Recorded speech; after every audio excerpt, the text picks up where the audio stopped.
గోవుకి ఆపద కలిగిందనుకోండి, పరమాత్మ కన్ను ఎరుపు రంగులోకి మారుతుంది. గోవు లేదనుకోండి, అసలు సనాతన ధర్మము నిలబడదు. ఎందుకు నిలబడదు అంటే ఒకటే కారణం. సనాతన ధర్మము దేని మీద ఆధారపడుతుందంటే యజ్ఞం మీద ఆధారపడుతుంది. యజ్ఞము అగ్నిహోత్రం మీద ఆధారపడుతుంది. అగ్నిహోత్రము మంత్రం మీద ఆధారపడుతుంది. మంత్రము తెలిసిన బ్రాహ్మణుడు ఉండొచ్చు, యజ్ఞం చేయడానికి భూశుద్ధికి గోమయంతో అలకాలి. గోమయంతో అలకలేదనుకోండి, దేవతలు కూర్చోరు. ఎందుకు కూర్చోరు అంటే భూమికి శుద్ధి ఉంటే తప్ప ఎలా వచ్చి కూర్చుంటారు? కూర్చోలేరు. ఇంతకు ముందు ఎవరెవరు అక్కడ తిరిగారో తెలియదు కాబట్టి అక్కడికి వచ్చి దేవతలు కూర్చునే అవకాశం ఉండదు. అలా కూర్చోవాలంటే గోమయంతో అలకాలి. భూశుద్ధి గోమయం చేత జరుగుతుంది.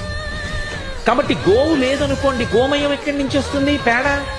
ఆవు పాలు లేవు, హోమం ఎలా చేస్తారు? నెయ్యి లేదు, హోమం ఎలా చేస్తారు? మంత్రం వచ్చిన బ్రాహ్మణుడు ఉన్నాడు, గోవు లేదు, ఎలా జరుగుతుంది? అందుకే బ్రాహ్మణుడి కన్నా ముందు ఎవరుండాలి?